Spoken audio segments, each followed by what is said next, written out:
All right. Okay, the meeting is open.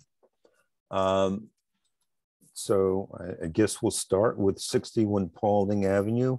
I see that Joe Thompson is there. Are you going to speak for the applicant? I will. Happy New Year, everyone. Happy New Year. Thank you, Joe.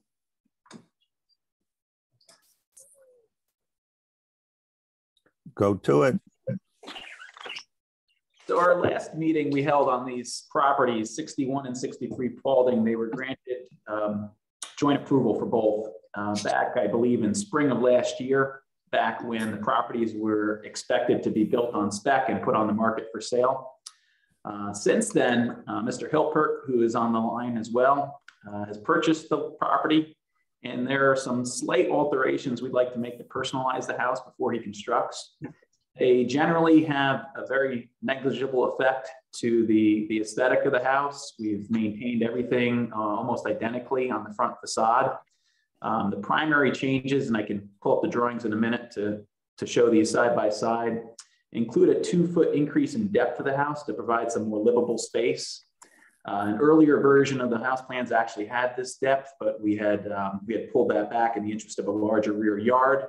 But what we'd like to do is take that 2-foot back and make a larger home and slightly shift the garage forward by 2 feet as well, which allows us to have a better access and connection between the kitchen and the rear deck. The front face of the garage is still set back from the primary front facing facade and the front yard facade setback. So the porch is still the most prominent feature despite the garage shifting forward slightly. Most of the other alterations are all internal to the floor plan. They do have some effect on the windows and doors on the side and rear of the house, but not to the front. So if I could screen share, I could share these drawings and maybe point out some of the proposed changes. Please do. Should be able to. Thank you. So I don't know if you'd like me to start with the original approved drawings and then work our way into what we're proposing as changes, or vice versa. Just speak through the new plans. Well, yeah, speak to what was approved and then show us what changed. Okay, so currently on the screen, I have the drawings that were previously approved back in spring of last year. This is the front facade. What you'll see on the next updated drawing is a slight increase in roof height because of the 2-foot depth. It amounts to a total of about 5 to 6 inches, so pretty negligible. The rest of it remains as proposed. On the side facades, you can see these were the approved drawings. I'll bring up the new ones as a side-by-side shortly after. There's just some alterations to the windows on the side facade as we are proposing to relocate the staircase from what was originally a staircase that was located off to the right-hand side of the house, off center. Now we're looking to create a little bit more traditional layout that has a center hall with a foyer and an exposed staircase in the foyer. On the rear facade, again, most of it is very similar. What we are proposing to do is to do away with these 2 storage type doors and change that area. The kitchen, what we'd like to do is, instead of 2 separate windows, have a triple unit that's combined, similar to the window above. And again, I can pull those up shortly. The site plan is primarily the same. Again, the overall depth increases by 2 feet. As you can see, there's some space available to accommodate that yard within the rear yard setback. And then again, the floor plans. This is the staircase that primarily drove a lot of the internal changes. We're actually relocating that to be centered on the foyer, a little bit more of a traditional layout. And then you'll see that there's some updates, not that it's too important for the purpose of this meeting, but it drives some of the function of the exterior changes. The kitchen layout is revised, and as well as some of the second floor bedroom layouts. We actually open up the foyer so it's vaulted. So that's essentially what drove the nature of these changes that we're proposing. So on the screen now are the new drawings that we're presenting for the board's consideration tonight. This is the front facade. Again, the only change from the original approved drawing is that the roof is slightly higher. The overall height of the house increases by about 5 inches, still within limitations of zoning. And the garage face pulls forward slightly.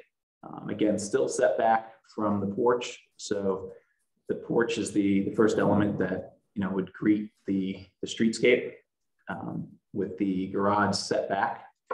But it does help to come up with a better functioning layout for the kitchen, as I'll show you on the new plans. On the side facade, again, very similar to what we had before. One change I didn't note was that we'd like to propose a set of French patio doors out to the deck from the side of the kitchen. Those are similar to the doors that are on the rear from the basement. And otherwise, the side facade stays fairly similar. We're bolting 2 windows together in the front, mulling them together as opposed to 2 separate. But generally, it's similar type windows, same double hungs with grill patterns and stimulated divided lights. On the rear, again, as I mentioned, the storage doors go away. That's not a function we really need, as this is a basement that may be finished out in the future. We maintain the same French style swing doors from the kitchen and from the basement that were originally approved. And actually, I may have misspoke on the kitchen windows. We are leaving those as 2 separate. I think at one point we had contemplated the idea of a triple window, but they're very similar to what we had before. They do shift a little bit from the original location to facilitate the kitchen layout, but generally very comparable.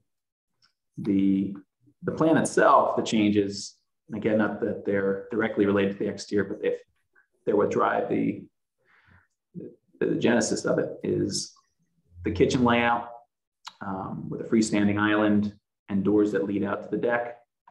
The staircase is relocated to the central foyer with a stair still on the right-hand side leading down to the basement. The foyer itself vaults on the 2nd floor. And aside from that, with some minor reconfiguration of the bedroom spaces, that's essentially what we'd like to propose to the board for the alterations to the exterior.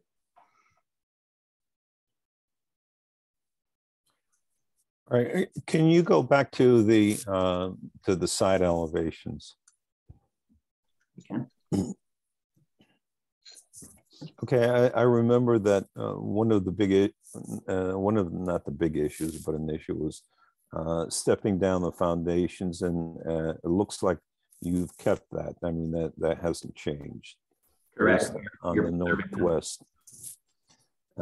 Okay, and right, and on the northeast, do we still have a gradient like that where? See, I guess the part that I don't quite understand is that if the foundation steps down on the side, I would assume it also means that it doesn't come up to the level. So yeah, that elevation, that we're looking at the southeast, would that be also stepped down? Look at the rear facade. Yes, it would. Okay. Potentially, it could be. Well, it would be under the deck, so it's not as visible, but potentially it could be. Okay, but go back to the rear facade. All right, so what you're saying is that it may be a straight wall right there where that stair ends. Correct. It's set back approximately, I guess the width of the garage, about 20 feet from the edge of the deck. So it is sheltered from view in some sense, but it could easily be stepped down to mimic what's happening on the left-hand side. Okay. I mean, I think it's the back of the house. It's not exactly very visible, so I'm not all that concerned about it. It seems like. Am I correct that let's say what we're looking to the right of where you have that red marker is concrete retaining wall? Correct, in a sense that grade does slope up to the rear wall of the garage underneath the deck. So it is retaining, you know, approximately, let's say, 2.5 to 3 feet of earth. All right, but it goes up to the underside of the garage wall, right? It does. So the rear wall of the garage, what's exposed is what I've just highlighted approximately. Right. Grade slopes up underneath that deck, and you probably have about, looks like about 5.5 feet to 6 feet of exposed foundation wall there underneath the deck. Okay. That section, we would not be able to step down just because of the nature of the construction of the garage. Yeah. But it is possible on the side. Well, and I guess, does anybody else on the board really have a concern about it? Because to me, it's not that critical.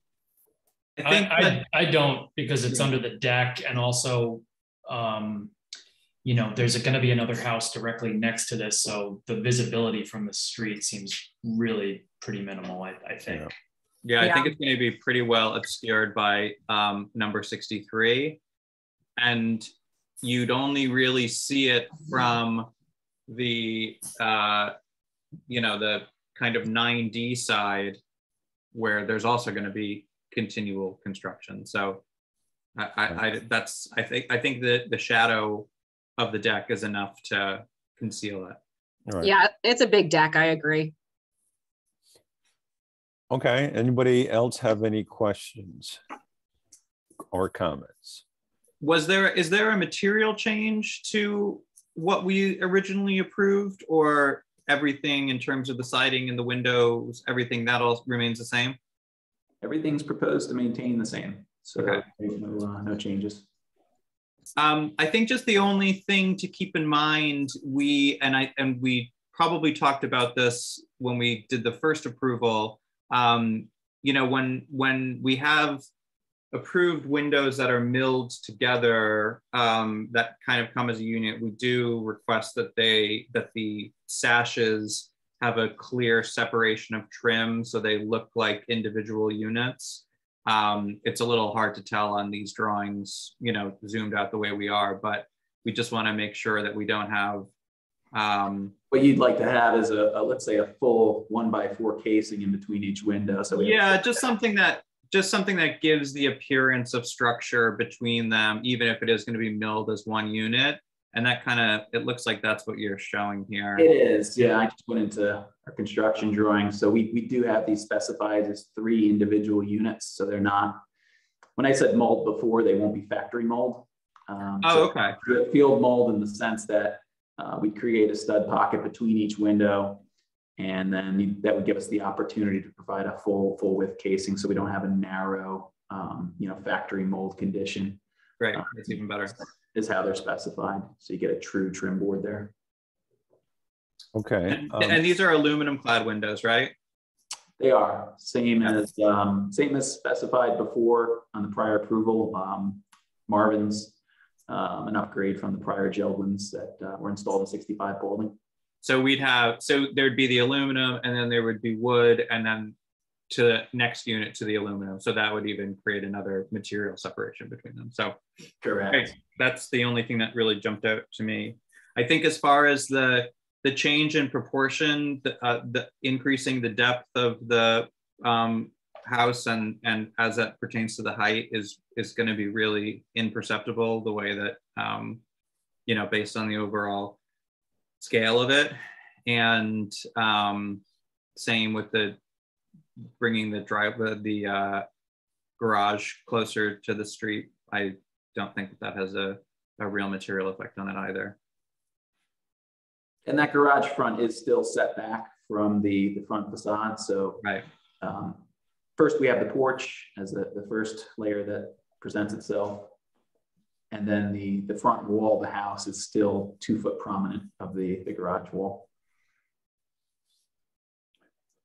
Andrea, any questions or comments? No. I you know, these are all pretty minor changes to the exterior. Okay, Todd? No questions. I think it's all good. Okay. So do I have a motion? And the only thing that I asked Joe is that when you, all right, I guess I'm jumping ahead of myself. All right. So with that, do I have a motion to approve the application as submitted? I'd make a motion. Wait, let me clarify that. To approve the application as modified, as modified in this application. There we go. I would make a motion to accept these modifications to a previously approved application as submitted. Do I have a second? I'll second. All in favor say aye. Aye. Aye. Opposed say no. Okay, approved. Done. Thank you very much, everyone. Thanks, All right. Joe. Now, Thank Joe, what I was asking is that if you could send me a set of prints showing exactly the changes so that they're highlighted on the prints themselves. All right. We can certainly do that. Would you like it in the form of like revision clouds, almost? Well, notes, call outs. Okay.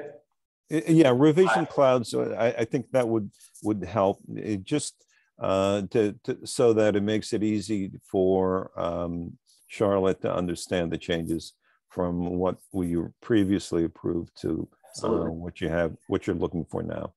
No okay. issue at all. Certainly can. Okay. Well, thank you. Again. Have a good night, everyone. Thanks, Joe. Right. Yeah, good night. Congratulations, Luke. Thank you, guys. Okay, so with that, let's move on to new business. We've got 16 Garden Street.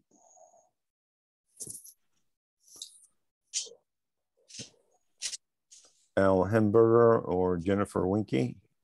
Yes, sir. I'm actually representing on behalf of the client. Okay. Wasn't able to make it. This is in regards to a window project we're doing at the location. Okay. I guess they submitted it for approval. Well, I guess the question is that what are you proposing? What are the changes that you're proposing to make? Okay. So the windows are there. They chose the vinyl window. You're just replacing existing wood windows for vinyl, but they're not on the front of the house. They're towards the back of the house. Okay. Also, do you have any drawings to show us what you're talking about? I do not. I can share the application as submitted. I'm sorry, could you just repeat your name? I didn't get your name. Amir. My name is Amir. Amir? Yes, sir. Okay, and you're with Home Depot? Yes. Okay, and what's your last name? Ramon. Amir Ramon. Okay, cool. Let me open up your application. And I know that, oh, where are we? Okay.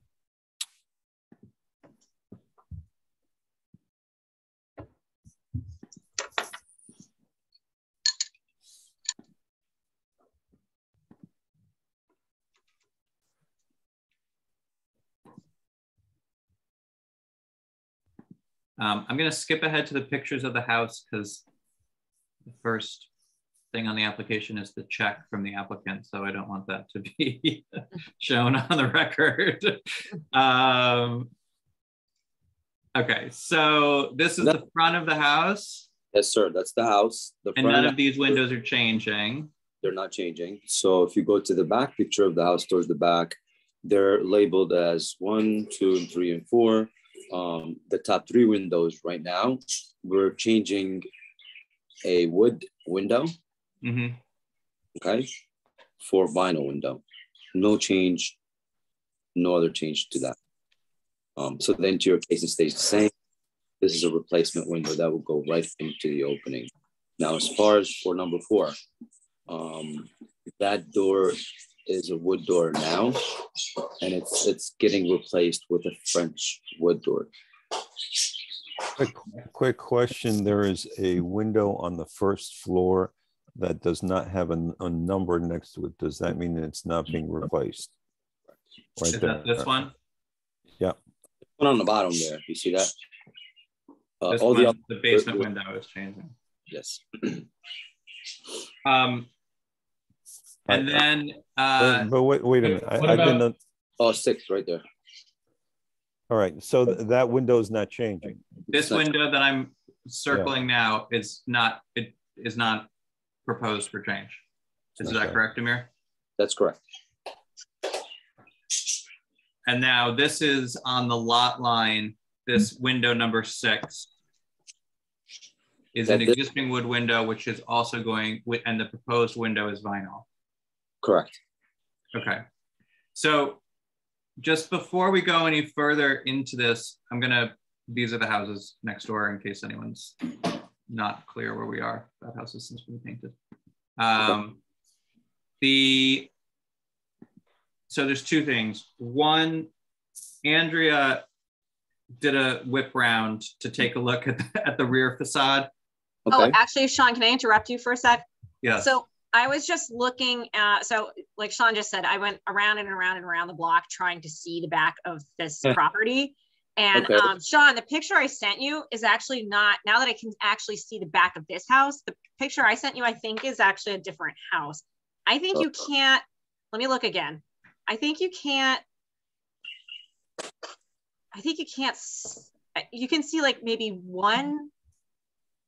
I think it's the same. Yeah, I think you can see maybe one. I mean, I had to zoom in with my camera. You really cannot see these windows from the public right away. At all. Yeah, the picture that Andrea sent, she looks like a real pervert. She was like right between 2 houses. It was. I was definitely stalking. So Amir, you know, our purview is over changes that are visible from a public right of way. So that's why we're discussing, you know, whether or not the back of the house is visible from any of the surrounding streets, just because that is germane to our review. But I understand completely, actually. And when I was taking the active pictures, by the way, you know, and I've dealt with previous like historic, you know, regulations, and I just took a guess and I said, to my knowledge, but you know, obviously get approved through experts. So I think if that being the case, it's really just this side window that is the only one that's really visible from the public right of way. So that's, you're talking about number 6. This number 6 window here. And that's not really very visible. I guess the only question I do have though is, do we have any information about how old this building is? This building is old. I do not. I could, if. Okay. Can we see the catalog cuts on the windows, the proposed windows? Yes. Hamilton. Let's see. This is what I'm just going to zoom out of this a little bit so it's easier to see. The doors. These are the doors. Hardware.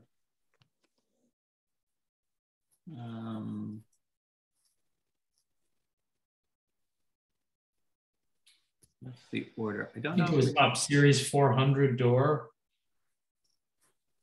The 400 door, French wood. Hold on, I'm just going to look and see because there are a couple of things that they submitted. So I'm just going to look and see if it. The question I have is that is it a vinyl clad window or a vinyl window? So the window is just a full vinyl window. It's a full vinyl window. Hold on, I'm going to share a different file.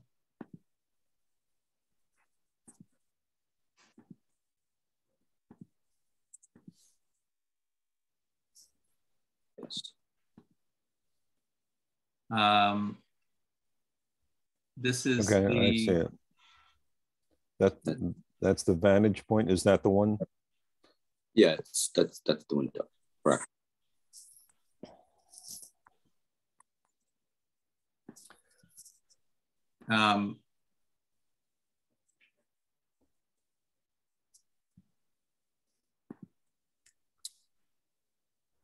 Okay, so it's the Simonton 6100 series is what's being proposed, which is a vinyl constructed window.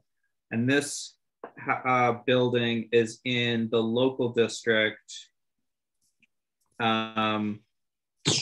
where we do not allow for for vinyl constructed windows. We only allow for vinyl clad windows in the local district.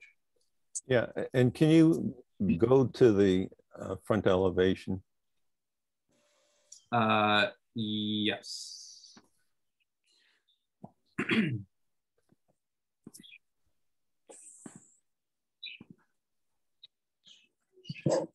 Is that it? Hold on, I have too many windows. Do we have the whole I can't front? see what you're seeing. There we go. Yeah. I mean, this does look like an early 1800s house. I mean,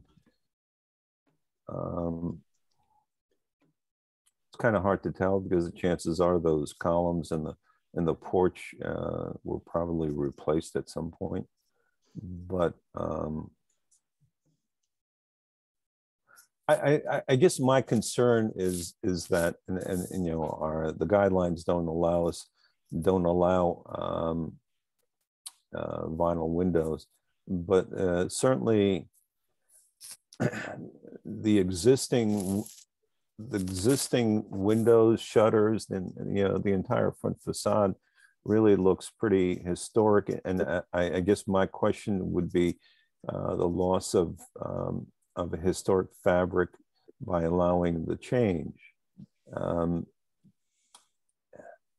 Even though it really can't be seen, it's still loss of historic fabric in the district.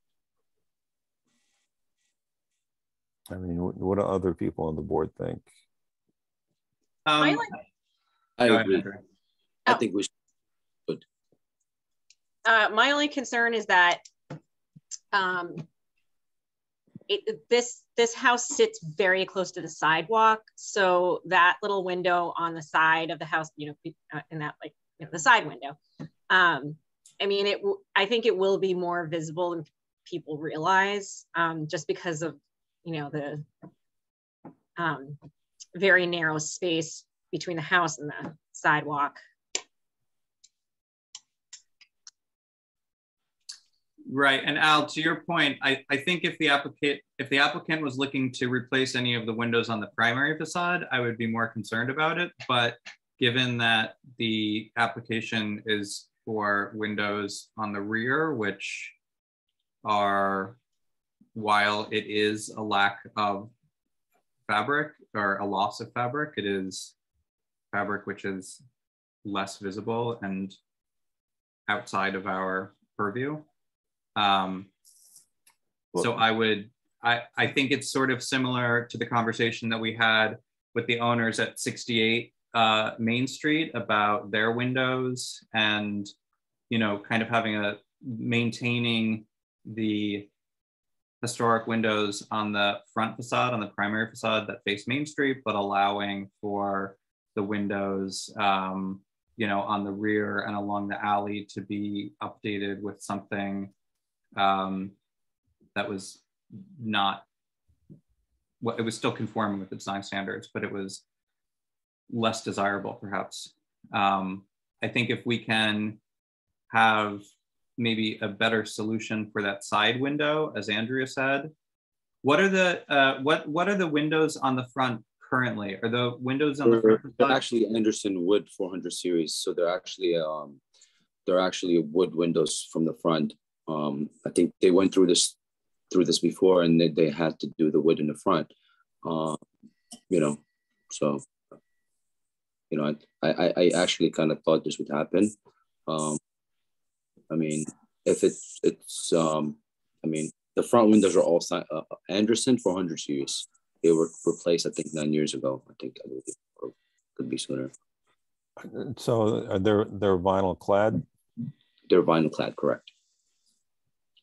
So the front windows are vinyl clad, and the proposal is for the rear windows to be vinyl construction. Replacement. Replacement.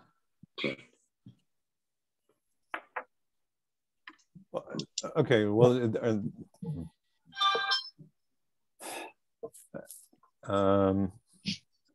Todd, what do you think? You've been silent on this. Todd got bumped off. He's signing back on. Oh, okay. Normally he would have a full opinion. Yeah. Yeah, I think Al, just to reiterate what I said about your point, I'm comfortable separating the rear facade windows from the application because I question how visible they are from the street. But I do think that it's important that the windows which are visible, which are the front and this window on the side, number 6, have some consistency. So if the applicant is willing to use the window type to match the front here for number 6, instead of what's proposed, I would feel more comfortable with that. And I think it would be more in keeping with the standards if we were to allow for vinyl construction windows in the rear where it is less visible, we could make an exception. I guess now the proposed windows, are their replacement windows or inserts? They're replacement inserts. Okay. They're not new construction windows. They will be inserted into the existing frame. Now, is that the way that the front windows were installed? Yeah. I believe so. Right. Is it possible for window number 6 to be a wood-clad vinyl-clad window? Of course. I just have to let the customer know the changes, and you know, I'm sure he'll be okay with it. I know Al. I thought he was supposed to make it, and he was busy. But yeah, I'm pretty sure he would not mind changing to whatever you guys require or see fit for the situation. All right. Well, yeah, I think that's. Is Todd still in the? I think Todd is still in the rejoining attempts to rejoin. Let me see if he's here.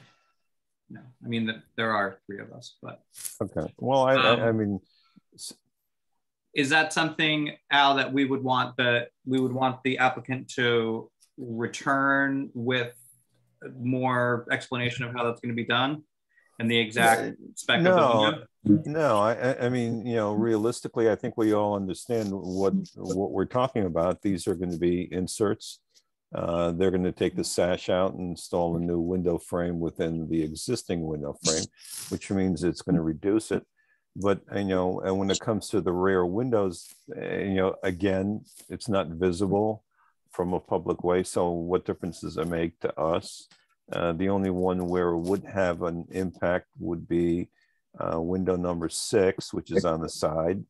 And that, you know, I think that is the same configuration as the front windows, which were also window inserts. So, you know. So what you're proposing is that if we were to approve the application, it would be approved as modified, the modification being that window number 6 being an Anderson 400 vinyl clad wood window. All right.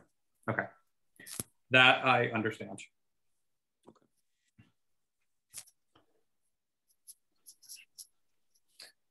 How do you feel about that, Andrea?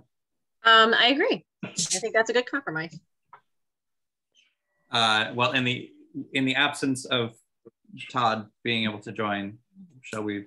Yeah, why don't we go ahead and so do I have a motion on the application as modified with the modification being window number 6? I will make a motion to accept the application as modified. Do I have a second? I will second. All in favor, say aye. Aye. Aye. Anybody opposed, say no. Okay, it's approved.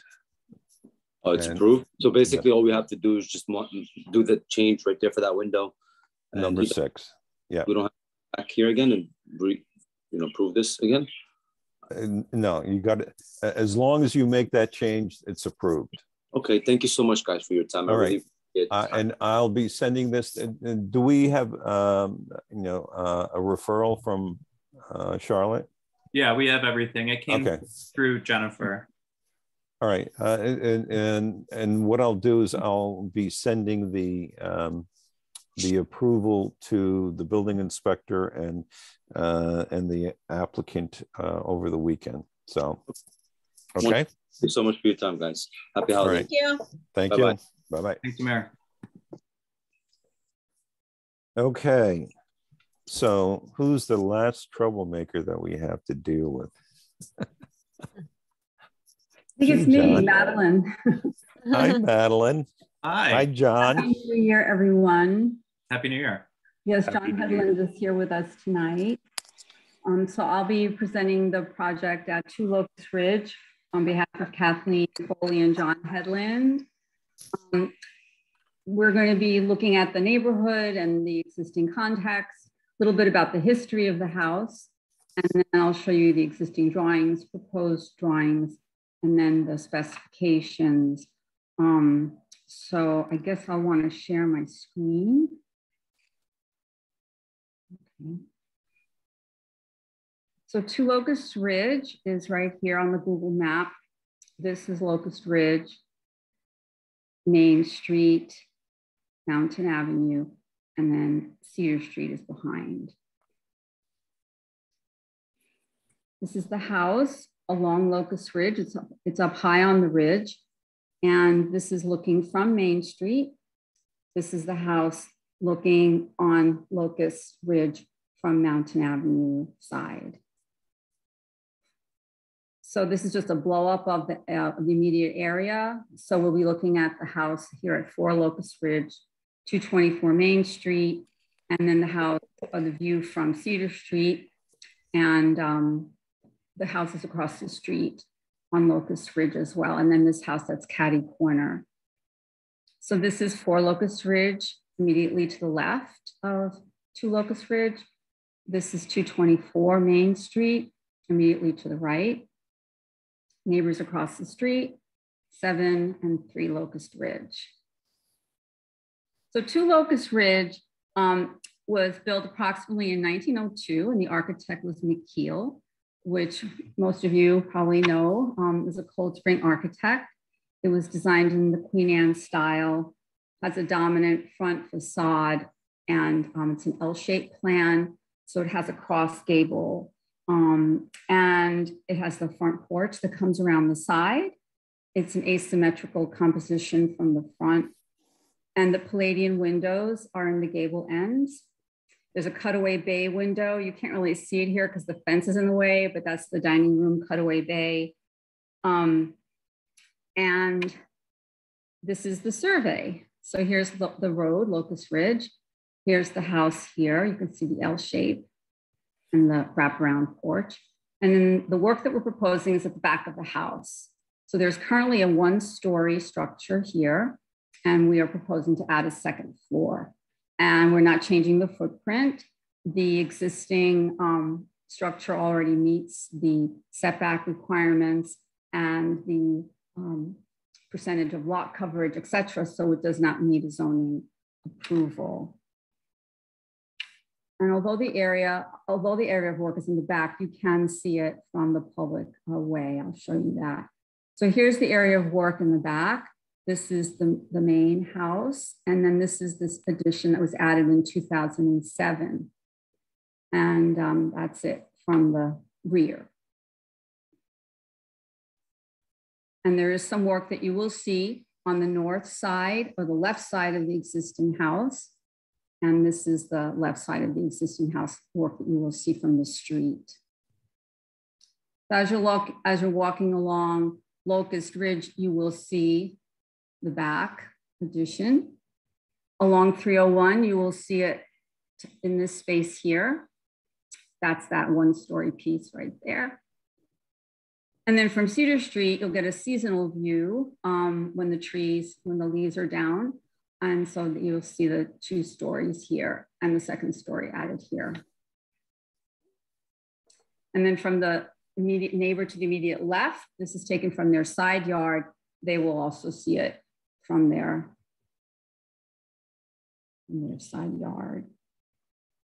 So this is a photo that was taken when they did the addition in 2007.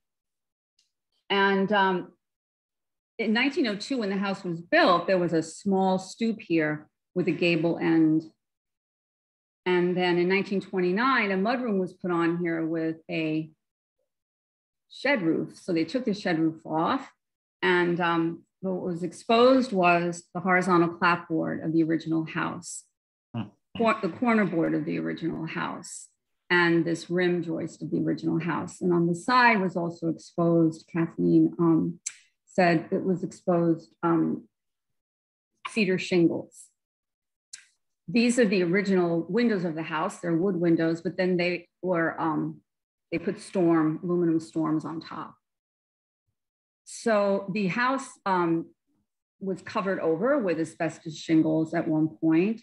And the hope is, not in this application, but in a future application, to take away all the asbestos shingles and bring the house back to its original. But we'll talk about that when I show you the proposed. So that's why the addition was built with horizontal clapboards, because they saw that there was horizontal there underneath, and they know that they wanted to then build the whole house, bring the whole house up to what the addition would be eventually. So that's the hope in the future.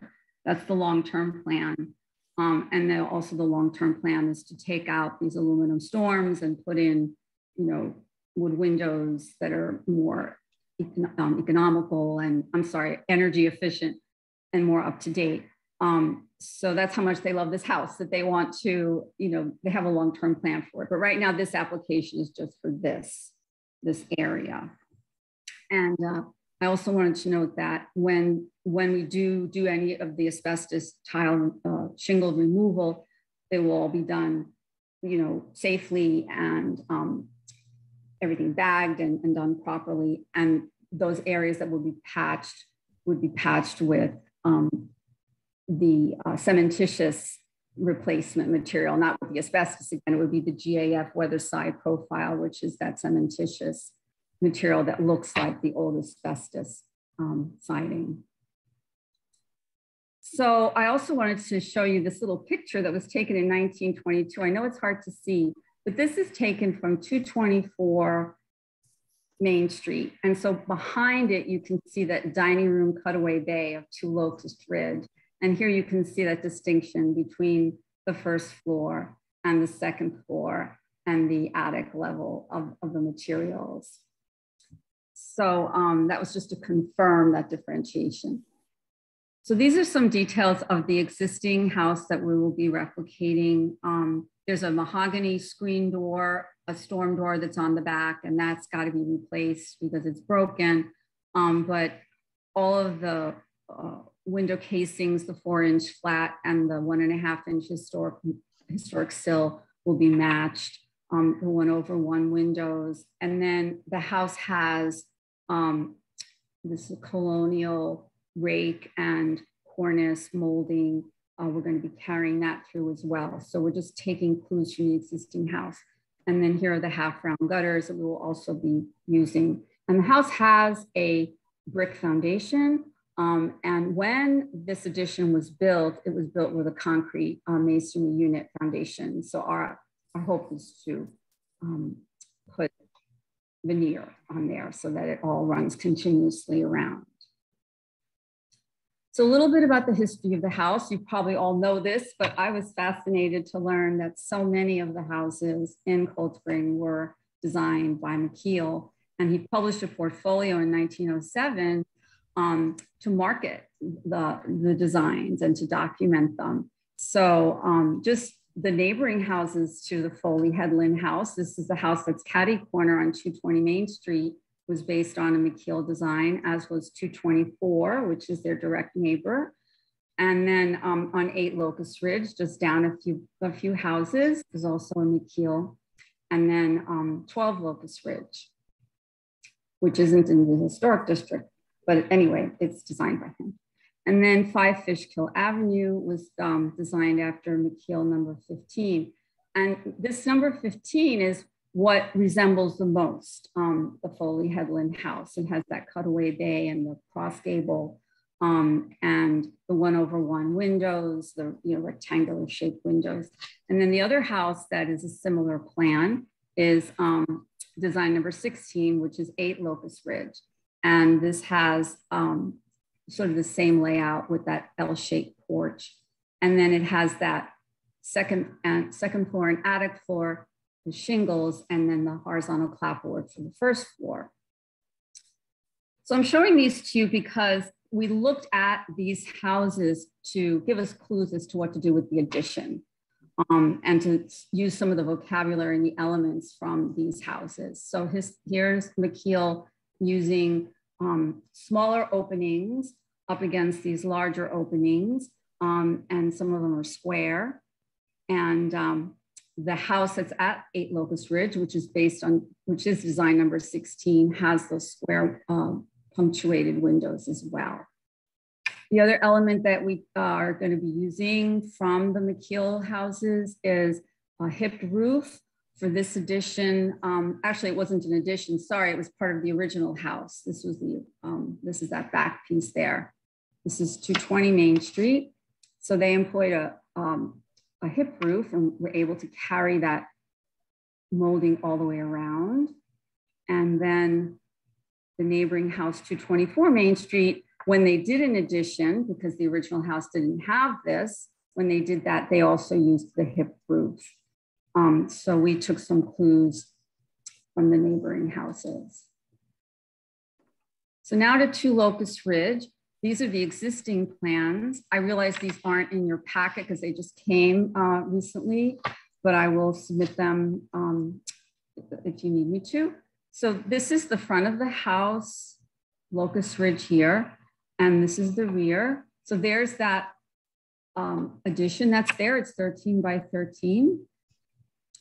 And so this is what's underneath that roof. It's a partial first floor plan. I didn't draw the whole first floor. So the first floor has a mud room, basically, with a laundry and a powder room. And the second floor has 3 bedrooms and a central bath. And the stairs here. This is the rear facade, the east, that faces east. And the south facade, so that's the facade. If you're standing in front of the house, it's the one to the right. And then this is the north elevation, which is, if you're standing at the front of the house, the one to the left. So what are we proposing?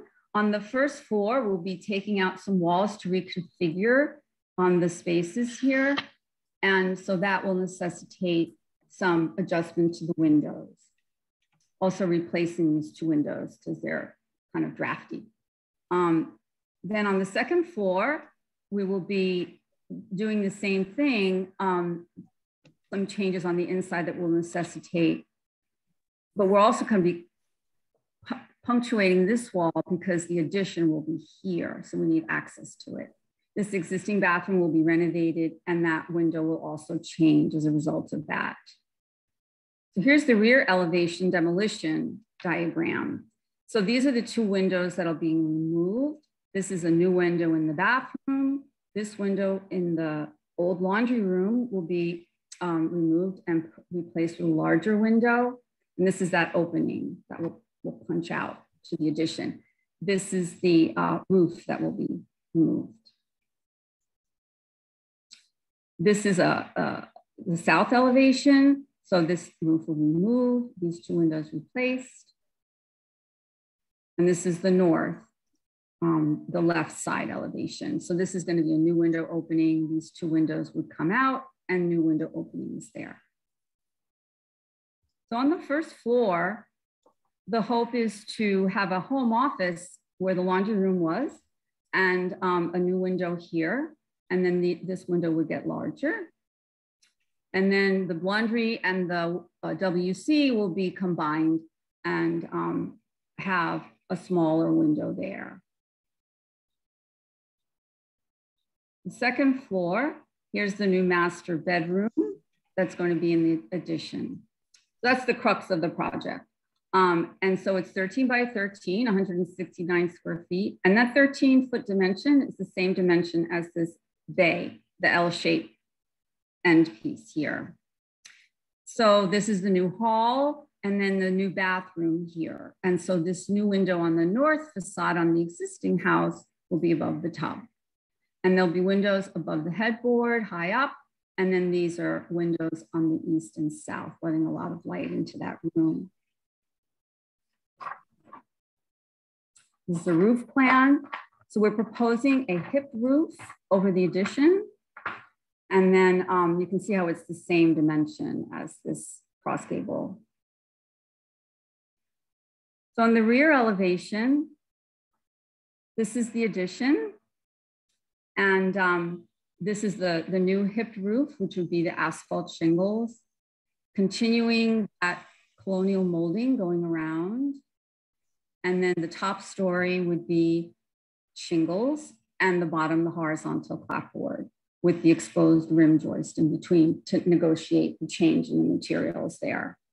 Then this is the brick going around the bottom. These windows are the same size and proportion as the existing original windows on the second floor. And then this small square window is an awning unit that is in the bathroom. And so that is picking up on those small square windows that we saw in those McKeel houses. The south elevation, which is the right side elevation, has, these are the two windows that are existing that we'll be replacing, and then we're matching those, and those all match these other windows. So this is the side view of the hipped roof with the molding coming around the top floor, the new cedar shingle siding, the rim joist, and then the horizontal siding and the brick veneer. North elevation, which is the left side, in the existing house, this is the new bathroom window, which will be two awning units that are in separate, as Sean just mentioned, you know, they're separate, but they're combined at the same time. There'll be a vertical trim in between them. And then these three windows are the windows that'll be combined above the bed. And then this is the new powder room window and the office window. Side view of the asphalt shingles, and then the cedar siding shingles and horizontal clapboard and the brick veneer. So these are the specifications. And then I'll show you the catalog cuts. So the windows would be LePage wood double hung and awning units. So LePage is a full wood window, which will be painted. And then the screens are wood screens. The bottom level siding would be the 6-inch beveled cedar clapboard siding to match the existing. The second story would be the 7-inch exposure cedar shingles, straight edged. The roofing is the architectural asphalt shingles to match the existing gray color. The brick veneer is the 8-inch by 2.5-inch aged brick. The trim would be 4-inch corner boards and window trim. The molding would match the existing. The gutters are galvanized aluminum, and they're half round gutters and 4-inch round meters. And the storm door would match the existing. So here's the catalog cuts for the windows, the LePage millwork Prestige collection, and that's the double hung window. I've used these windows many times, and they're really a wonderful product. And then this is the casement window. I'm sorry, the awning window. It says casement and awning, so I got confused. The awning window. And so here's the flat casing, the historic sill, and then LePage has a space mold that's not exactly the 4 inches. It's slightly smaller, but it does read like a structural piece. And so these are the wood screens. This is the detail for the single double hung unit and the detail for when it's ganged up.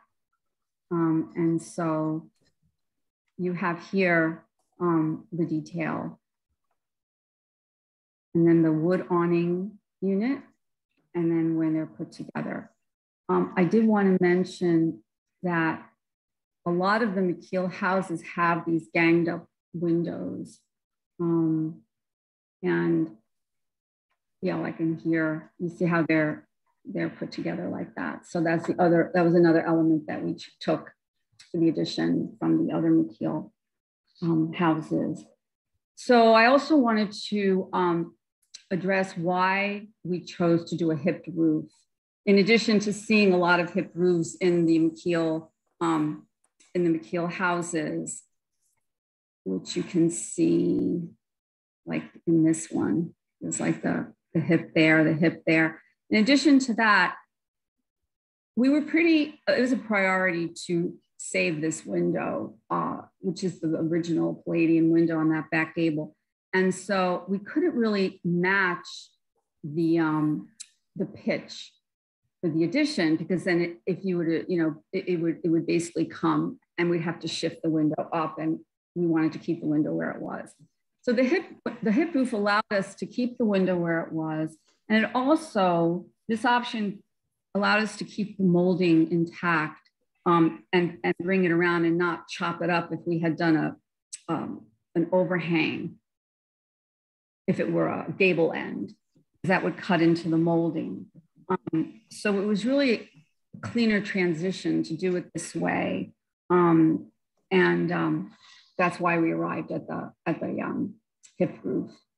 So anyway, so I think this is our workshop. So I think we welcome any suggestions that you have, any input before we go to public hearing. And we really want to pay homage to McKeel's work. And so we hope that you can help us do that.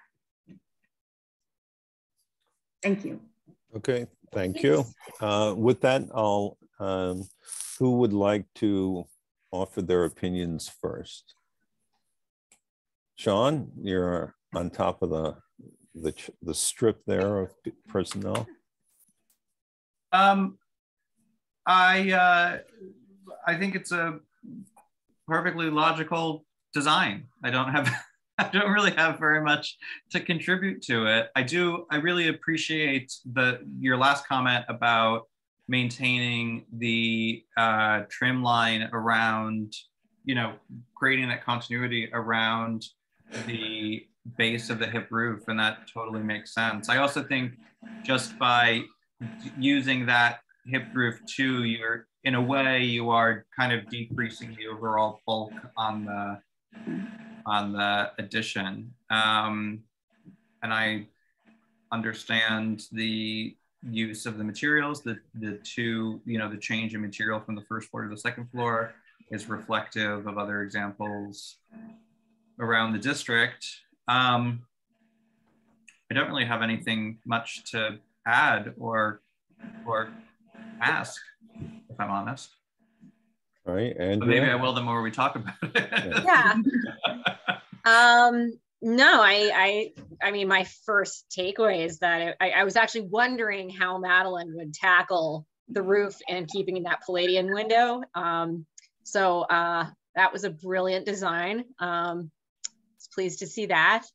I mean, it's not a huge addition, and it's very straightforward. It's being built on a structure that's already there. I actually think it's a big improvement because it brings that line up, and it does reflect some of the other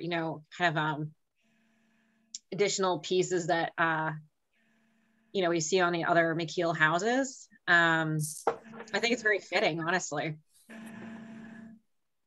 All right, Todd. Echoing everyone else, I think it was very thoughtfully done. well designed. I don't have any critiques or suggestions really. I like the two different sidings on the upper portion, the lower portion. I think that will really, eventually when that's done on the rest of the house, I think that will really complement and tie everything together beautifully. And seeing that that you all want to do that on this addition, it's pretty clear to me that is the plan at some point in the future. So I think that will be great. All right. I happen to disagree as far as the materials go. I guess I find it a little bit jarring that we're going now to 3 different siding materials on this structure. So I understand the logic of it, and I appreciate it. But I guess the concern is that if the rest of the house is taken, or the siding is the transite siding comes off, would it really be that much of a difference to take off the clapboard and go with the shingle as you're doing the rest of the house, where it then starts making more sense? It seems like the third different type of siding, is a little bit much. Mm-hmm. And so that concerns me a little bit. And like I say, intellectually, I can understand the logic of it, but I think it visually, it's a little bit much. The hip roof, I think, is right on. I think it's the proper way of dealing with it, because it's a smaller mass than the other place where you have a full pediment roof ending. Mm-hmm. So I think that is actually right on.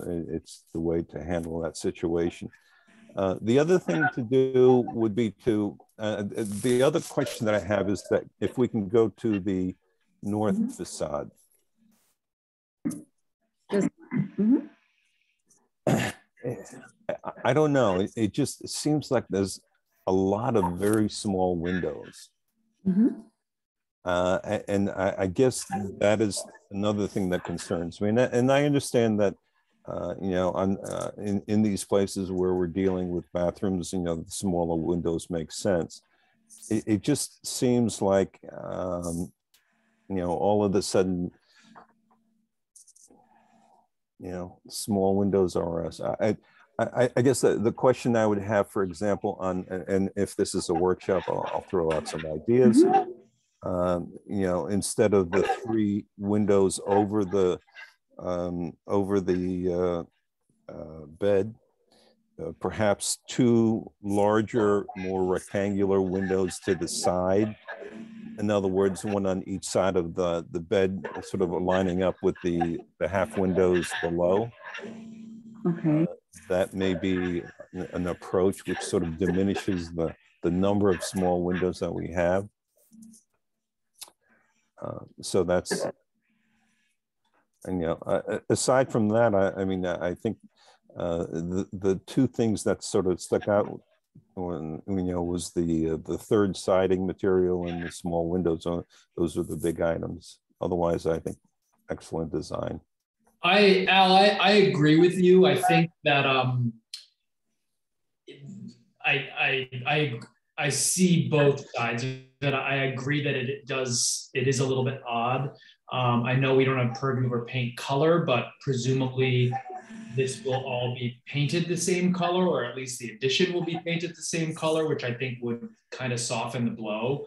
And I kind of think maybe the intent of changing all of the original siding or all of the asbestos siding back to the original on the main house does kind of warrant a little more flexibility on this. But regarding the smaller windows too, I kind of agree. I see both sides of it again too. There are plenty of examples of those square windows in the McKeel houses, so there certainly is precedent for that. But I think a more traditional double hung window, even if it was smaller but more vertically oriented, perhaps than square, might also kind of make it feel a little more historic. Rather than all of those new windows be the awning squares. But I mean, I also like it the way it is.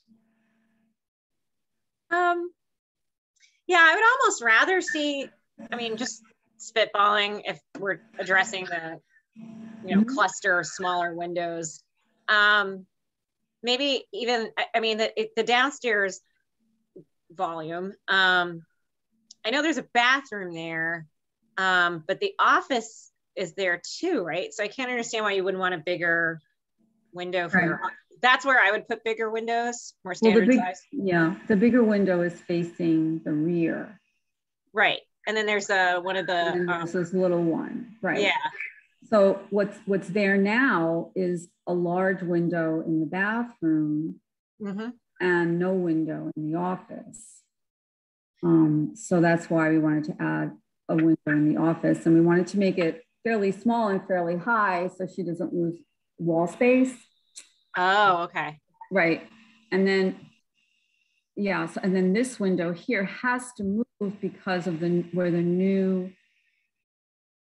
if it were to be where it is now, it would interfere with the sink, and it's low. So I see. So because first we were just going to add another one of those here, but then it's the wall space away, and then it also interfered with the sink because now the sink is here. I see. I guess we could flip the sink and the toilet or something like that. We could probably flip this. I guess, because typically whenever you're working on a design, it's always a compromise. And you're dealing with the exterior shape and exterior visual components, as well as what that represents on the inside. So, that's the constant struggle. You're trying to serve two masters and make the ultimate design work for both. And so I think that maybe, while additional wall space would be good, maybe, that's one of the compromises that we have for the exterior appearance of the new addition. Right. So maybe we don't keep this old window here. We put these two new windows here, but as Todd mentioned, maybe they could be double hungs instead of the squares, but just smaller. Yeah, I mean, that would be a sort of a cross ventilation. If that was a double hung, you have double hung windows on the other edge, on the other side. So. Right. So then for the square ones, I mean, these are ideas, and what I would do is, check them out. I think that the approach could be that, as Todd pointed out, doesn't necessarily have to be the same full height window. It could be a smaller version of the double hung. Right. But, like I said before, maybe instead of having 3 windows across the bed, there's a window on each side, which is a little bit smaller, but is also a double hung so that it's not this collection of small windows that were. So then so if we did that, then these would be double hung and these would be small double hungs. So you have no square windows here? No, I think that if the window, let's say on the upper floor, the window on the upper left aligns with the window below it on the first floor, and they're small double hungs. And then there is you get rid of the one that is directly in the middle, and then the one to the right moves to the side, and it, again, is a small double hung. And this one can remain a square window because it's on a bathroom. So all these would be double hungs, and this is square. Those are the two squares. Well, no, the window to the bathroom on the first floor would also be square. Oh, so these two are square. No, well, it doesn't, they don't have to be the same window. One could be a double hung and one could be a square. Okay. I think something else to keep in mind too is that in the other examples that you showed of the use of square windows as needed, like on staircases for function, it was always, it appeared like they were always sort of integrated as secondary to a larger double hung window. Got it. So I think it's just a matter of it's a programmatic issue that you're using them all sort of on one. They all have a really specific purpose-driven need to be there because of countertops and toilets and things. And it's just the concentration of them all together that's a little much. It seems much more exaggerated than it is. Yeah. I have to say that on the first floor, and this is something, I don't know, we could all walk by and take a look. I mean, the way that the house is up on the ridge, on the first floor, I question how visible either of those windows end up being because the house is so high off of the sidewalk.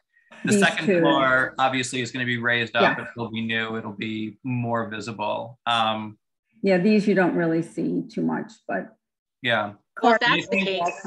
But still, they're part of the overall composition. I think they should. No, of course. We wanted to make sure that it looks good from the outside, but also works on the inside. Right.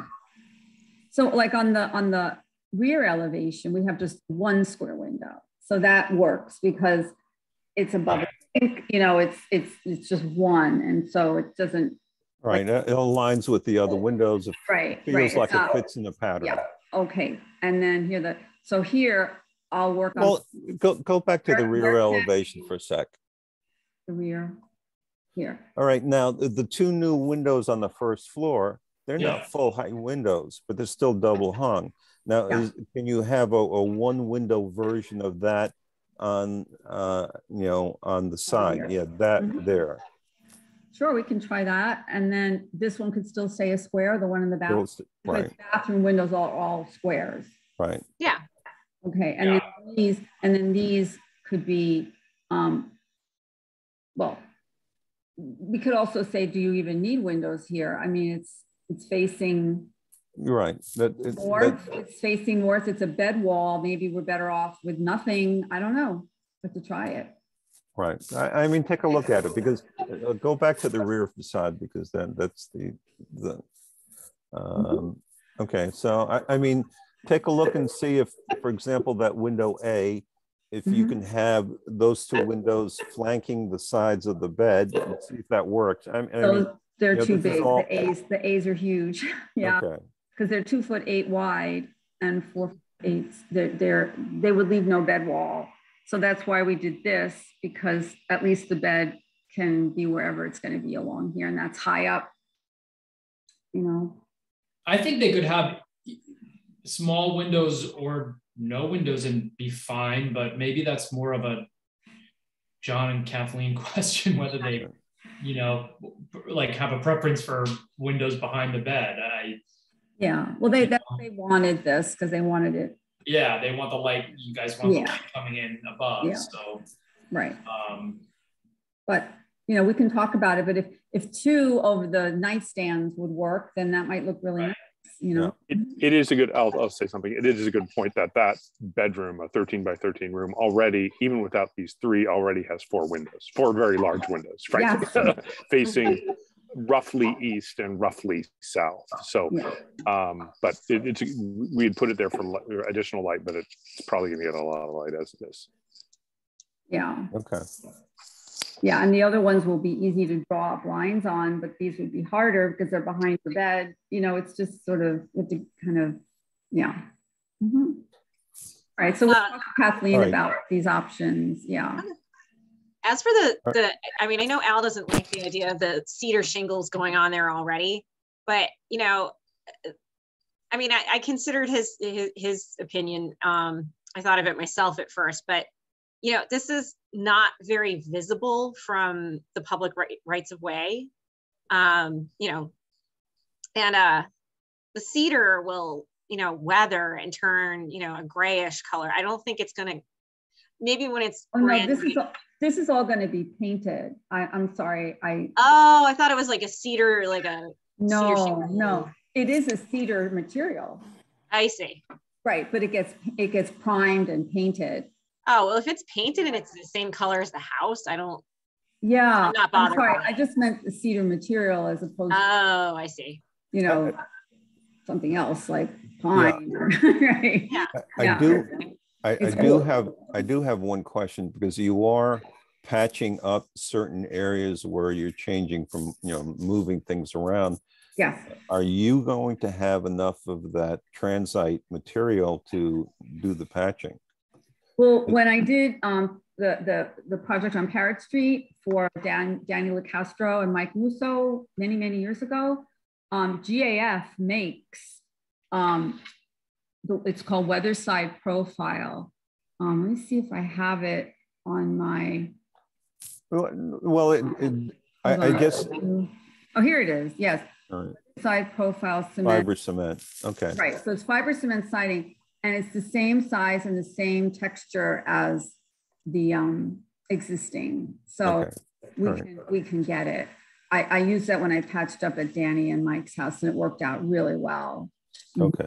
And that would be until, you know, they do the whole thing. So maybe I wasn't clear, because you said that there were 3 sidings. And I'm like, no, there'll be 2. In the end, there'll be 2, right? Well, in the end, I mean, right now, what you're you know, coming up with, I understand, you know, that the upper portion of or at least the second floor is going to be cedar clad throughout the whole structure. But until that happens, you're going to have 3 different types of siding, which I see Andrea's point. It is going to be kind of set far away, though.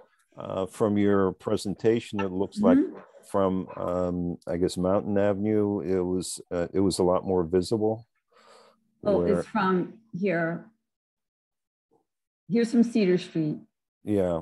So I mean, you really see it. It's going to be painted, so I mean, it just. Okay, Madeline, I think the other relevant photos maybe are in here are the ones of 224. Maybe the visual of our house from the main street, and you will note that no, 224 as it exists now. You'll note that. Yeah, that's 224. What's the composition on the second floor there? It's shingles and shingles, and it's clapboard on the bottom, and it's painted, consistent color, and it's really hard to differentiate between those 2. Okay. Right. Yeah, and then, you know, there are other. This house also has the cedar shingles, but they're painted gray, and then below here it's white. But I don't think we would do that. I think it would be one color. This house, which was 8 Locust Ridge. Before they did this, it was half and half. It was this. I don't know if you can see it, but the red was shingles, and the attic was the shingles as well. And then there was clapboard on the ground floor. Okay. So, you know, there are a lot of houses in the village that have that distinction. So I think, and not only that, but To Locust Ridge had that at one point as well, as was seen in this photograph. And as what Kathleen just described, I don't have a photo of it, but what was when they peeled all this away, they found that, and that's where they got the idea of doing that in the future. So I know you're saying there'll be 3 different things at once, but John, I mean, they're pretty committed to being here for a long time and restoring the house. So, okay, conversation, Al, with Dee Dee and Victor at our last meeting, incorporating a siding material that they plan on using on the, you know, for the rest of the house eventually. So I think we can, I'm swayed by the evidence that it will not look outlandish in the short term to have the two materials. Well, you know, I mean, my concern has been swayed a little bit in what John pointed out was the fact that you really can't see the, you know, the things, the differentiation between the two types on the house right next to him, and the fact that you know, what Andrea pointed out is that it's in the back, and you know, realistically, it's not going to be something which is out in you know, along the street and easily visible. So Right. I'm not all that concerned about it. It just it did jump out at me as we were, as Madeline was going through her presentation. Yeah, here's the horizontal clapboard, and then the shingles, and then they have a third material, which is this sort of diagonal diamond. Right, Diamond a stuff. band of some sort. Yeah, so we're not going to do that. Ours will be a little simpler. Yeah. Okay. All right. So I think you we have given you some response to what you're proposing, and I'll work on the windows on that north side. yeah. So do you want to come back to us in 2 weeks or a month? What is your preference at this particular point? John, what do you think? You think we could get Kathleen to look? I mean, I can do sketches. Yeah, absolutely. I think if I'm correct, what I'm hearing is that the master bath windows fine, the small bath second floor from the rear facade fine, the other windows on the addition are okay. It's that north facade that we need to work through. And then there are questions of what do we do on the second floor, and how do are there things that we can do on the first floor? So that's the question. Given that, I think that's a doable. Let's come back in 2 weeks and just talk about that. Okay. Madeline, is that? Yeah, I can do some sketches of this, and yeah. All right. So Sean, put them on the agenda. I certainly will. Al, based on what we've seen today, is this something that you think would warrant a public hearing? I don't, but I would like to hear your opinion. Well, I think it is a noticeable change, and I guess since Kathleen is now the mayor, I don't know if she wants to, you know, run the risk of saying, well, she's getting special treatment because she's mayor. If the option is to not have a public meeting or have a public meeting, I would certainly fall in the have a public meeting camp. Well, it's, you know, the necessity of a public hearing is dependent on the scale of the project and its impact on the structure. Yeah. We don't stipulate how we treat the mayor. If the mayor is an applicant, that's not in our code, but we approved a somewhat similar type of addition across the street on Locust Ridge without a public hearing 6 or 9 months ago. O'Neill. Yeah, for the O'Neills. But yeah, if it is the feeling of the chair that transparency is of the most importance, then we can plan to have a public hearing. I would just like to give the applicant an idea of a sort of timeline. Okay, well, I mean, you know, realistically, I mean, based on what we have seen, I don't see a public hearing being, you know, attended very heavily. I think it should be a relatively simple, straightforward process, and I think Kathleen will be better served in that, you know, there was no question on it. So I would suggest that if we meet again next week, we can take a vote to go to a public hearing and you know, get it set up as quickly as possible. I mean, am I correct that the construction is not, you don't plan on starting the construction in the middle of the winter? Correct. Yeah, so, For okay. any number of reasons, correct. So you said next week, but I think it's 2 weeks. 2 weeks, 2 weeks, Yeah, right, the that's right. 19th, January 19th. Yeah, let me look at our schedule. It's to review the sketches and new sketches. So yeah, the meeting, our next meeting will be on the 19th, and then our February monthly meeting is on the 2nd, which would be, and then that's when we hold the public hearing. that would give us enough time to post for a public hearing, if that was the choice of the board. Yeah. Okay, cool. Yeah, we were expecting to do a public hearing. I have no issues with it doing one. Mm-hmm. Usually with additions, we do them. And that way, you know, no one ever shows up. All right, then I will put you on the agenda for the 19th, and we'll take it from there. So do you want me to submit any revised drawings? Do you want me to just show them like we did tonight, another workshop stuff? We actually do need you to send them before, because we are now required to put all of our meeting materials on our website. Oh, okay. So if you can just get them to Jeff on like the Friday before, or the Monday morning before, they need to be on the site 24 hours before the meeting. So if you can get them to him. Okay. On, if I'm going to do a few options, like say 2 options. That's fine. You can just, put them all in a deck and we can talk through them. It's just. Yeah. Okay. All right. Great. We'll see you in a couple weeks. Okay, and so we're fine with the 2 different materials. Is that the summary? With the what? With the 2 different materials. The top being shingles and the bottom being clapboard. I'm fine. The same color. And Al? Yes, I still have some hesitation, but it's not something that I want to fall on my sword about. They'll come around, Madeline. All right. And we'll also, of course, Lloyd is not with us today, but we will make sure that he has an opportunity to take a look at everything before we meet on the 19th. Okay, great.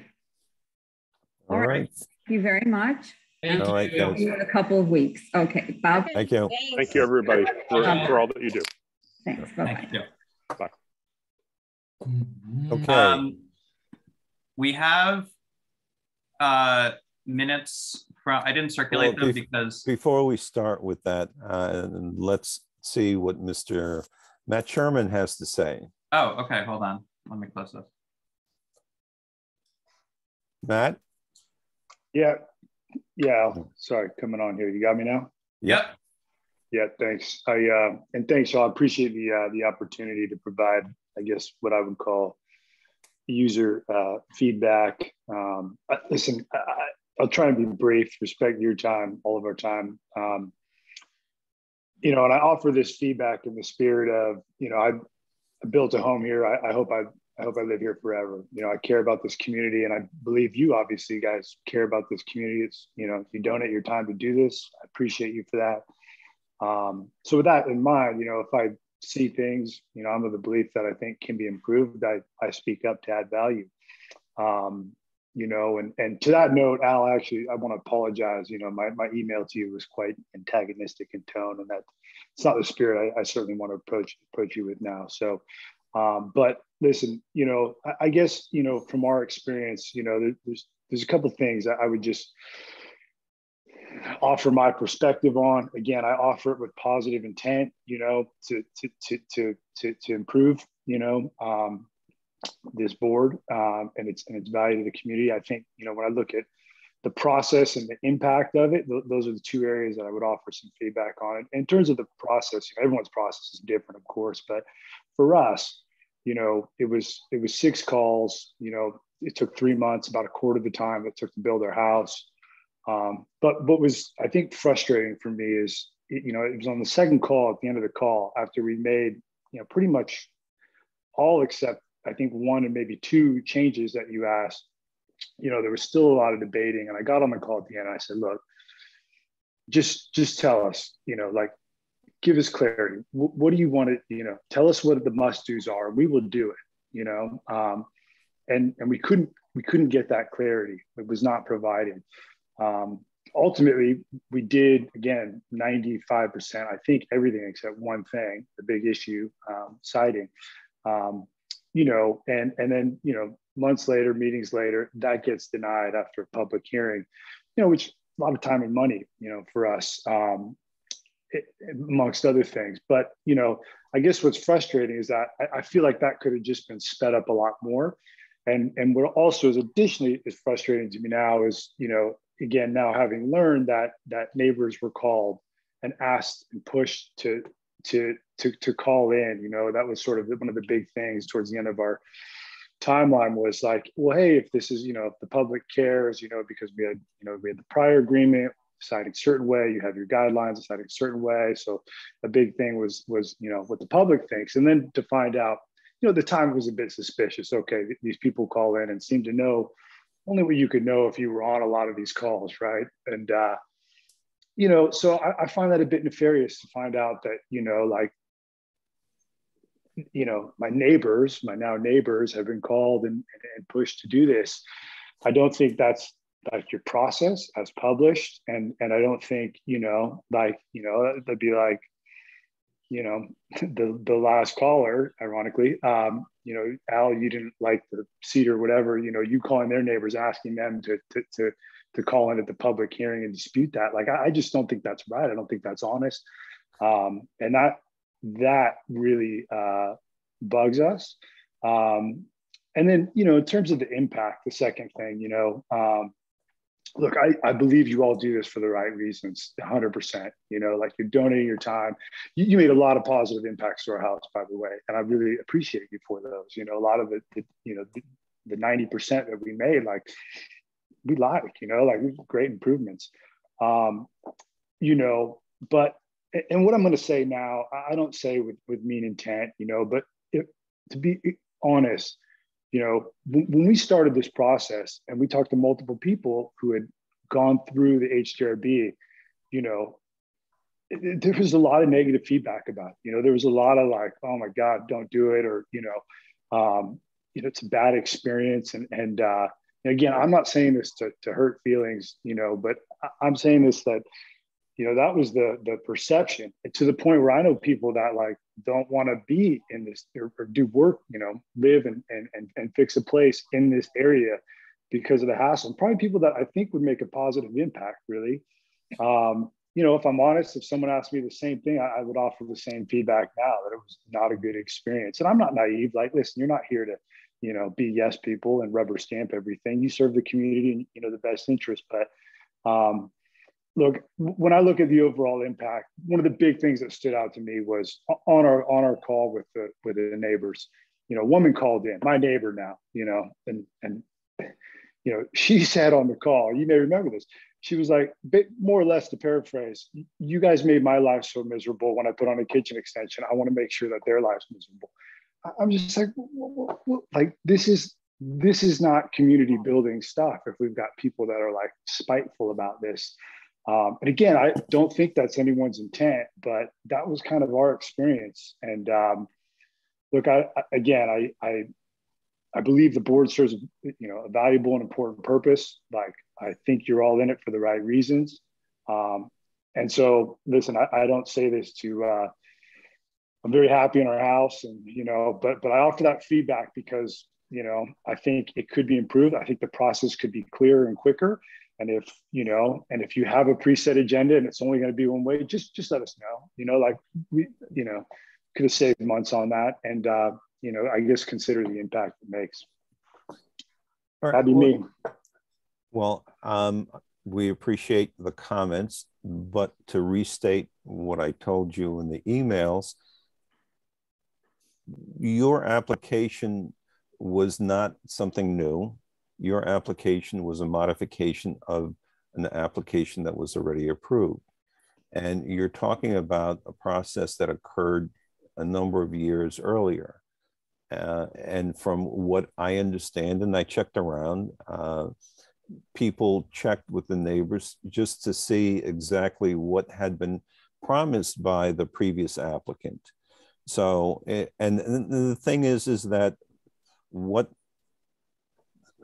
what power do we have to compel people to say nasty things about their neighbors? I mean, I don't understand how we would, you know, if I said to you at the next public hearing, I want you to, you know, to say something bad about him. I mean, how do I compel that? I mean, I don't understand why these people would have felt compelled to listen to anything that we say. I mean, none of them had any applications before us.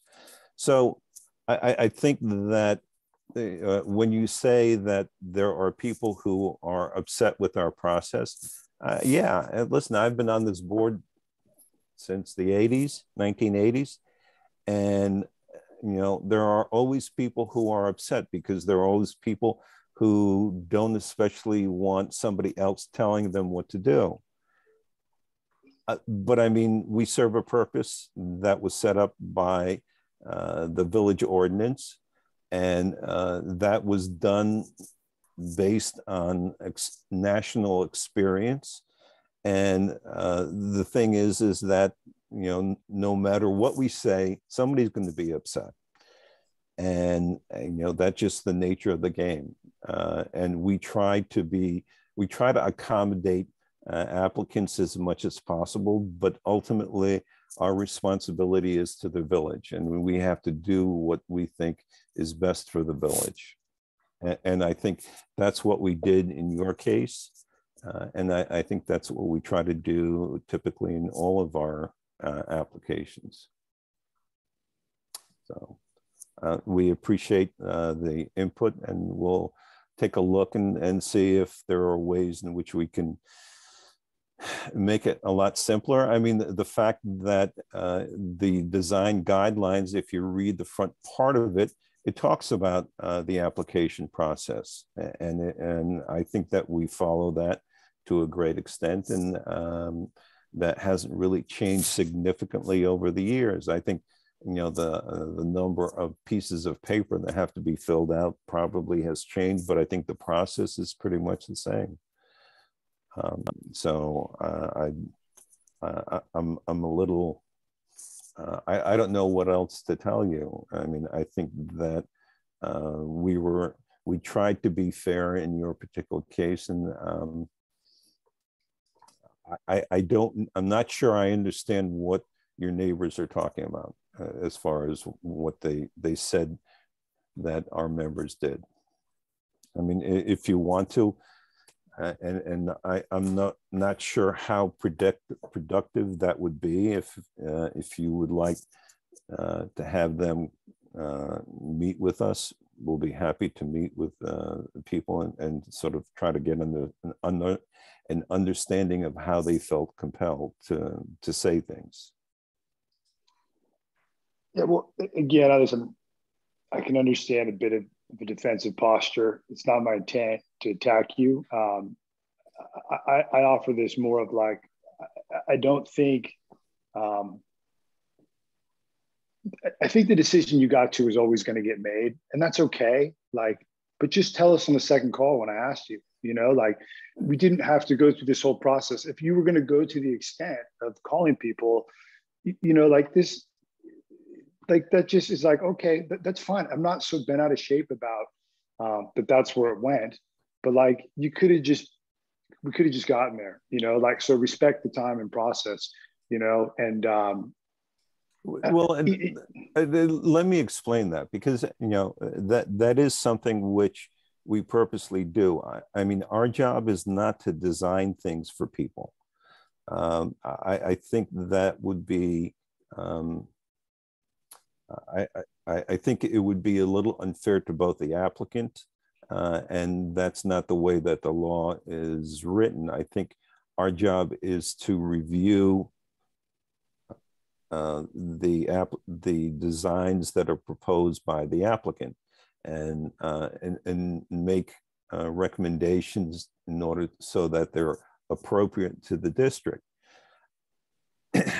I have been an architect for over 40 years, and I can tell you that the design process is never clean, simple or straightforward. It's a question of making compromises to best accomplish a certain end. And you can come up with probably hundreds of different schemes and accomplish the same thing.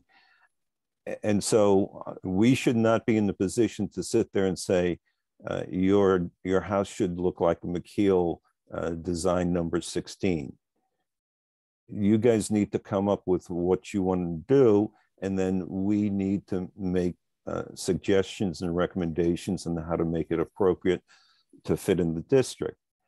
So that's not a clean and easy process. That is, all, and we shouldn't take it any further than that, because ultimately it's your house, it's your design. You're going to have to live in it. You paid to have it built. And so, realistically, it should reflect what you want, not what we want. All we do is we just tell you if it fits within the district. Which is all I asked for on the second call. Okay.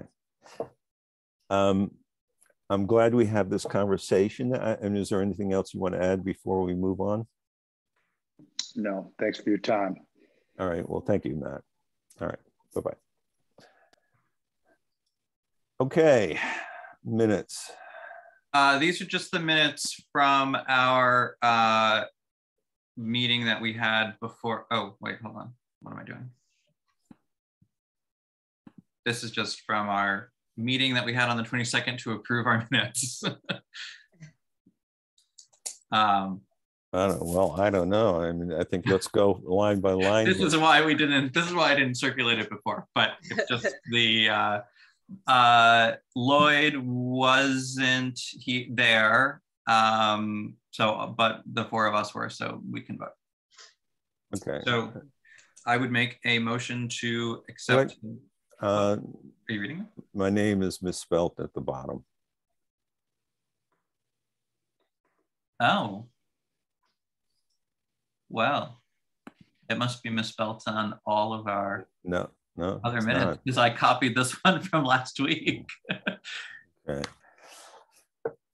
All right. Okay.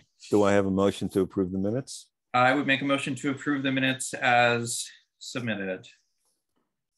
I'll second. All in favor, say aye. Aye. Aye. Aye.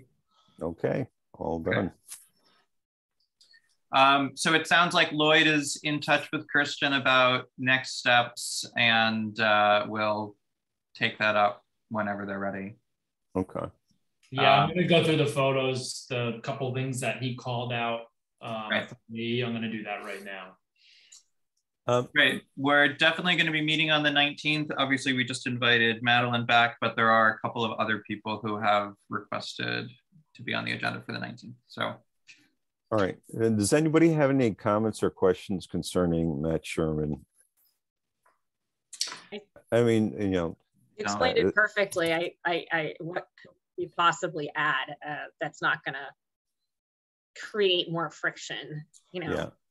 Well, I think it's a little tricky. I mean, I know I'm new, it's only been a year, but it's a little tricky for people who don't really have a design or architecture sense or sensibility, let alone a background in it, to present to a group of 5 people who also have diverse opinions on things. And I mean, I think probably in the last year, I don't even think it was contentious, but probably the most complicated one that I witnessed was the addition to the front of the house, which I did feel like I felt their frustration, because we kind of ran the gamut of like, I mean, I was on the like, I like it side, and Sean was more on the side of like, well, I don't, this goes against kind of a lot of our standards. And so they were kind of like, okay, well, what? But I also appreciate Al, like, it's kind of not our job, and we can't design anything for anyone. And also, like, to be it's a public meeting. So it's not even like the 4 or 5 of us can kind of huddle and come up with a joint opinion, which I didn't even realize when I joined the board. I kind of thought, like, and I guess I understand it now, but I sort of thought we would be able to like talk about things in private, which we can't do. So it's sort of I don't think there's any way to really make any of it easier. It's just not the cleanest, neatest process. Yeah, and I think you hit it on the head. It doesn't sound like he is from a background where he does a lot of designs, because it's never easy. I mean, and it's never clean. You never get exactly what you want. You get the best possible compromise for the situation. So I think also, Todd, just to give you a bit of a frame of reference, since you weren't involved, the disappointing thing about that project, and I think where a lot of the frustration came on behalf of the applicant was, they basically embarked on this construction project and were given no guidance whatsoever from the person who sold them the property, what their obligations would be as far as a review process. So they were totally unprepared to have really any meetings with us, let alone public hearings. I mean, this was new ground up construction in our historic district. There's probably, apart from Marathon, there's 4 buildable lots in the entire village, let alone in the district. Right. And they were, I'm very sympathetic to their frustrations because they were given absolutely no preparation. Yeah, but that's not our fault. It's not our fault. And it's also somebody who went through their own design process and made their own commitments to the board. So it was a little bit of a unfortunate, I'm not going to say that it was I think that we adjudicated the project based on its merits and based on the design standards, but they were put in the middle of a very kind of sticky situation unknowingly, which is unfortunate. And I'm happy to see that after we went through that process, this person had the forethought to then have the designs approved for the other 2 homes, so that when it came to the meeting that we had today about number 61, it was a much smoother process. So it's an unfortunate situation, and I'm sure that there are people who have absolutely despised their time that they have spent with us. And there are people who have thoroughly enjoyed it, and we have no control over either of those outcomes. And we have gotten a lot of both negative as well as positive comments that people felt that we really added to their project, and that's the way it works. That's the way at the end of the day, everyone wants to live in a beautiful, an aesthetically beautiful place, and they don't, like, for example, when Anne Impellizzeri's house burned to the ground, that was an empty lot. And for everyone else in the neighborhood, we were kind of heaving a sigh of relief because we knew the Historic District Review Board would be involved and there wouldn't be something totally out of scale for our neighborhood being thrown up. Right. Something thoughtful would be part of our neighborhood. And what we do is we oversee, the kind of cohesiveness of our the aesthetics of our village. And everyone comes here, tourists and everything, they come here and they appreciate it. If we didn't do this work and volunteer all this time, it would look like a very different place. It would not be the special little gem that it is. Right. Yeah. So, you can't make everyone happy, but, I'm sure they enjoy walking around the village and seeing all the, preservation efforts that have been made, right, even if they don't realize it. So. Okay. So with that, do I have a motion to adjourn? I would make a motion to adjourn. Okay. Second. Okay. All in favor, say aye. Aye. Aye. All right. So we'll see you guys in 2 weeks. Good night. Okay. Good night. Good night.